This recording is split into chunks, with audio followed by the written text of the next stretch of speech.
Hello everyone, this video is a general video for all, whether you're an actor or a crew member.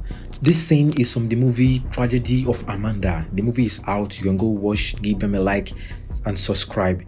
My name is Umia and I am a filmmaker. I am doing this video to help share the knowledge within filmmakers, producers, directors, actors, director of photography and editor. In this video, I'm going to show us how to do a simple car crash scene without blood and dust effect, just a simple impact. Basically, I'm going to be using Adobe After Effects. You can also do this in Premiere Pro. We took 3 different shots. These shots are going to help us pull out this effect seamlessly. One, with just the actor on set, not having the car around, we're going to have her walk to a particular spot marked there and give her reaction, then she leaves. The second shot is the car passing the exact spot we marked for her, so as to have the same line of impact. Then the last shot we took is an empty plate whereby there's nobody on the background, and we're going to use this particular shot for matte painting to fill out empty space that we don't want to show. We had 2 cameras on set while filming this scene, camera 1 and camera 2.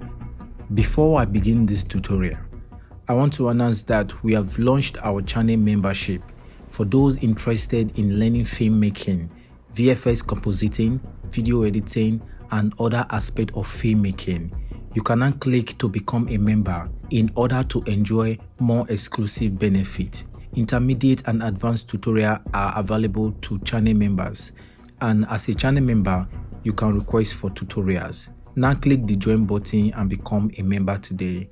Let's jump right into this tutorial. This is Adobe Premiere Pro, a video editing software. I already have the needed footage on my timeline. I will highlight all, right click, select and replace with After Effects composition. After Effects will open automatically. Create a name for your project file and save. Let's go back a bit. Ctrl Z to undo. It is best you duplicate the footage before sending it to After Effects for safety purpose, just in case an error is encountered during the process. The first 3 footage is for camera 1 and the other 3 footage is for camera 2. Now we have all our footage in After Effects. The next thing is to align the footage of Amanda with that of the car. The footage of Amanda will be at the top of that of the car. I will set the opacity to 50 or 63 to create transparency between the 2 clips. Now that they are aligned perfectly, we'll follow the same process for the second camera footage. The first clip here is that of the car, the empty plate, and that of Amanda. We are going to bring that of Amanda and place it above the other 2 layers. Match to fit, just like we did with the first clip. Reduce the opacity of the first layer so that we can see through to the second layer.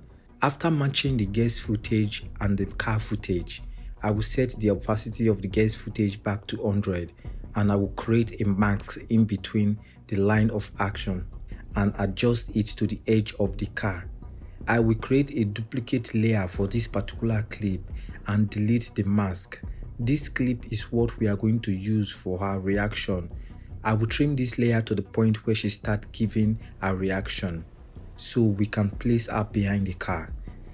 We are not going to be needing the fake mask we created on this layer, so we are going to delete that. We are going to create a new mask that we are going to keyframe to follow our movement. First thing to do, we speed up the clip. Right click, we go to time stretch, reduce the time factor to 33. This will automatically speed the process. We are going to pre-compose this layer because we are going to be adding a new mask to it. Go to layer, select pre-compose, select move all attributes to new layer, or you can hit the shortcut key Ctrl+Shift+C to pre-compose. We are going to Ctrl+Shift+D to split, delete the first part, move your time cursor forward to the last part. Ctrl+Shift+D again, split and delete the second part. We'll not be needing that. Now we are left with the exact time frame before we pre-composed. I am going to mask Amanda out of the background. Using rotoscoping to mask her out of the background would have been better, but due to the distance and size of the object, masking is going to be more efficient for this clip.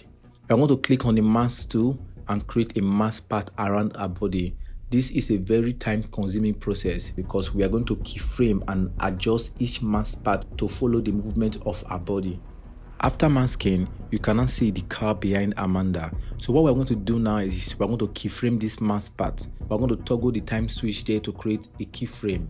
And for each frame, we're going to adjust this mask to follow the movement of Amanda. So I'm going to speed up this process for the masking. As an editor, knowing when to use rotoscoping or masking is a big flex. Some VFX artists don't really know when to use them. Now you cannot see Amanda as a separate entity. She's not with the background.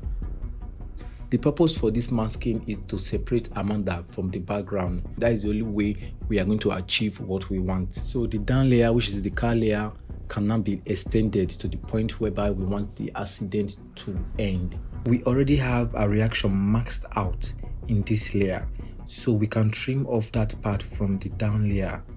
Then the very last layer, which is the car layer, will be duplicated and placed over the other layers, and I will max out only the front of the car. Most times editors are not on set and they just have to rely on the shot brought to them by the director of photography. Please, as a filmmaker or a friend to a filmmaker, share this video to them to help them gain this knowledge. Now, the girl is behind the car. I will keyframe the mask to follow the car movement. Press M on the keyboard to bring out the mask part panel. Toggle the time switch and add keyframe. Each keyframe adjusts the mask to fit the car perfectly. One last thing and our effect is ready. I will select the clip we masked for Amanda reacting and add keyframe to its position to follow the car as the impact is occurring. You can adjust any mask that is not perfectly aligned, and that is how the scene was created. And don't forget to add motion blur when creating this effect. With good observation, you can see there is a man there in the scene and he has to be removed. So I will use the empty plate to paint him out. Matte painting is very important in VFX compositing. It helps to cover unwanted areas. I will repeat the same process for the other camera angle and I will just speed up the process so you can have an idea of what is going on. Remove Amanda from the background so that she becomes a separate entity. The only difference between the first shot and the second shot is we used a puppet tool to bend our body over and adjust position. Doing this, you have to place your camera on tripod or you have to rely on tracking. Basically, we were supposed to use one camera angle, which is my own camera angle. She kept on missing the spot we marked for her to give a reaction, so we just have to rely on the two camera angle. That was why there was a switch within cameras.